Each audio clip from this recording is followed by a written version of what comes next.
The siren song of emptiness. Why Mongolia? Mongolia. The name itself conjures images of vast, untamed wilderness. It whispers of Genghis Khan and nomadic hordes, a place so remote, so utterly different, it practically begs the weary traveler to come and be bewildered. Why else would one venture to such a land? Perhaps it is the allure of the unknown, the promise of landscapes untouched by the grubby hands of mass tourism. Or maybe, just maybe, it's because everywhere else seemed a bit too easy, a bit too sensible. One doesn't choose Mongolia for comfort, one chooses it for the story, or perhaps the sheer bloody-mindedness of it all. The brochures, of course, paint a picture of noble savages and pristine nature. They conveniently omit the bone-jarring roads, the questionable sanitation, and the profound sense of being utterly, terrifyingly alone. This isolation is part of its strange charm, they say. Charm, in this context, seems to be a euphemism for mild discomfort bordering on existential dread. But still, people come. They come with their oversized backpacks and their even more oversized expectations, ready to find themselves, or at least lose their luggage in a spectacularly remote location. It's a peculiar form of pilgrimage for those tired of pavements and politeness.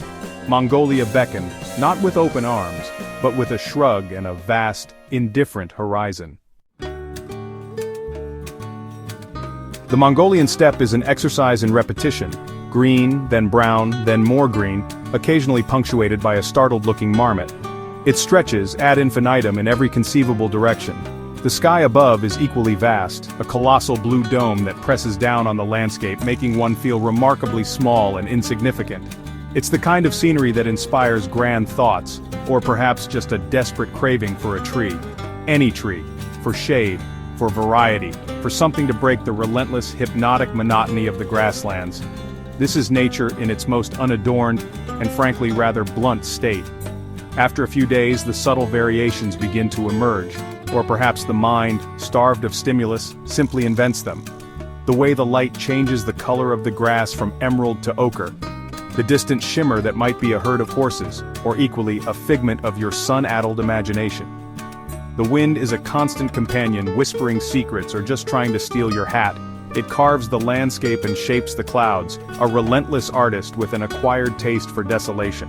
One learns to appreciate the nuances, the slight dip in the terrain, the unexpected patch of wildflowers, or one simply goes mad. Ulaanbaatar. The name itself sounds like a minor character from a forgotten opera. It is Mongolia's capital, a chaotic mix of Soviet-era architecture and bewildered capitalism.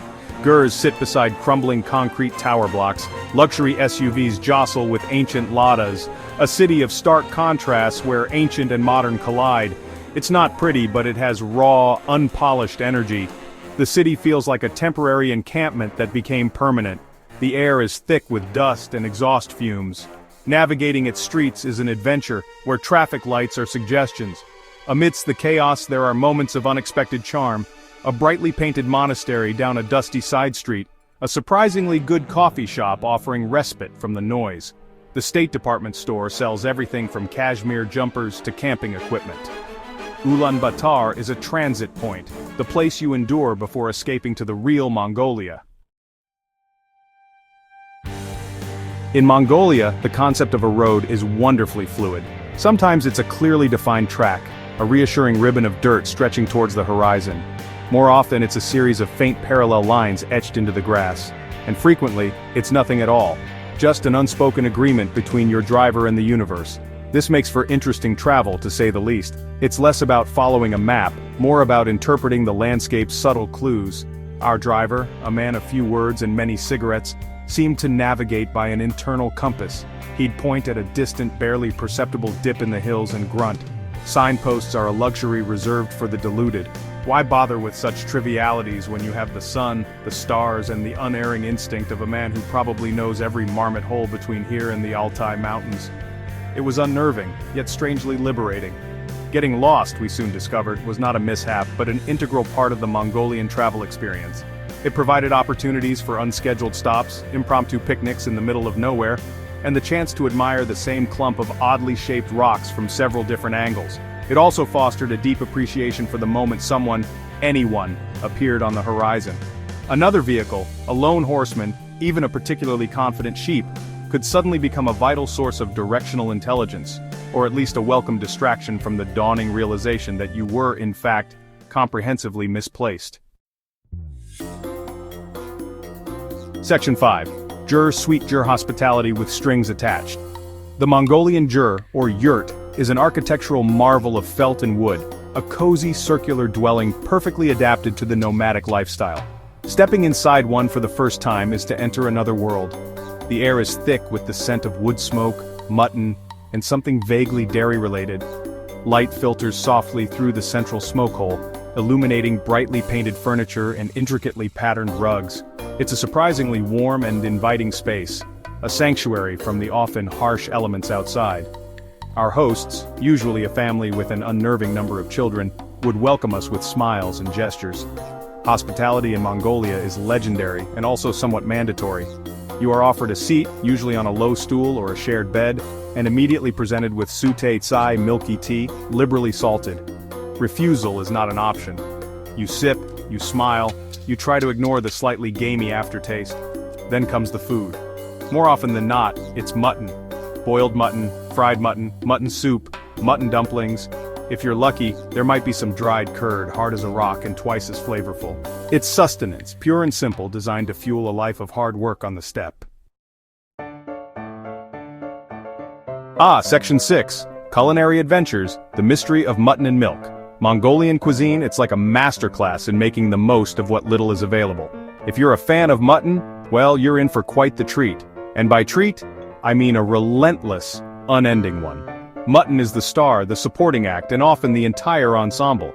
It arrives boiled, exuding a certain primal aroma. It appears in booze, those steamed dumplings of surprising heft, each one a small, meaty parcel of joy, or perhaps just more mutton. Then there's korkog, a special occasion dish involving hot stones, a sealed container, and you guessed it, generous quantities of mutton cooked to a state of tender, greasy perfection. Variety, not its strong suit. And then there's the dairy. Oh, the glorious, bewildering world of Mongolian dairy. Airag, fermented mare's milk, is the national drink. It's fizzy, slightly sour, and possesses an alcoholic kick that can catch the unwary traveler by surprise. Offered with pride, consumed with a mixture of politeness and trepidation. Arul, those dried milk curds, come in various shapes and sizes ranging from pleasantly tart to jaw-breakingly hard. They're the trail mix of the steppe, a portable, long-lasting source of protein. One learns to nibble cautiously, lest a tooth be sacrificed to the cause of cultural immersion. Section 7. The Horseman's Grin, Encounters with Genuine Nomads. The image of the Mongolian horseman is iconic.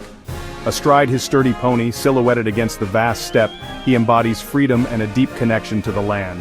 Meeting these individuals is a highlight, offering a glimpse into a timeless way of life.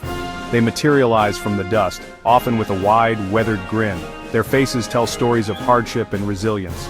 Their skill with horses is legendary and mesmerizing.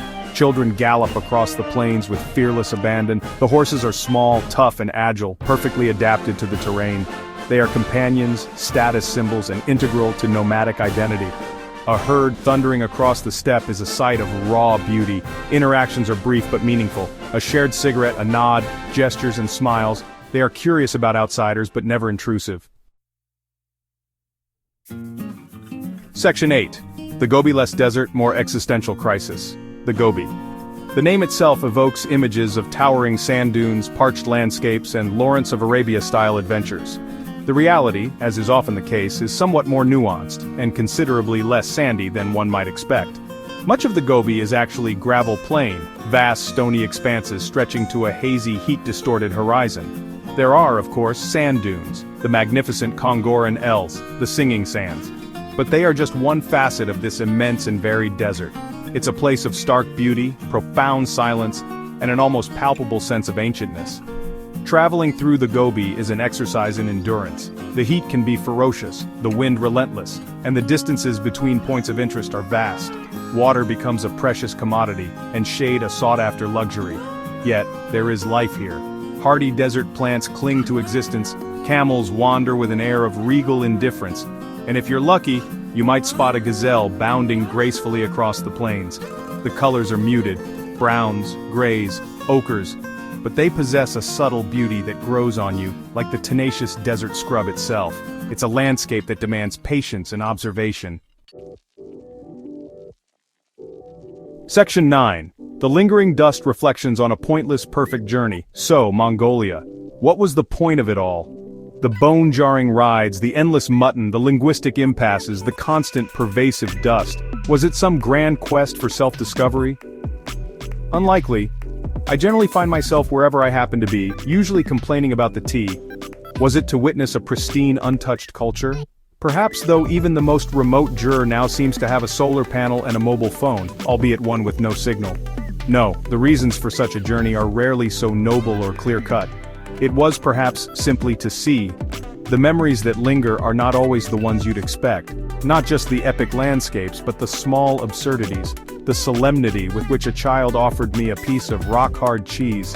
The driver's inexplicable fondness for outdated Russian pop music played at deafening volumes. The shared laughter with a nomadic family over a particularly enthusiastic game of charades trying to explain the concept of Wi-Fi. These are the moments that stitch themselves into the fabric of a journey, the tiny, insignificant details that somehow become the most significant. It's the human element, as always.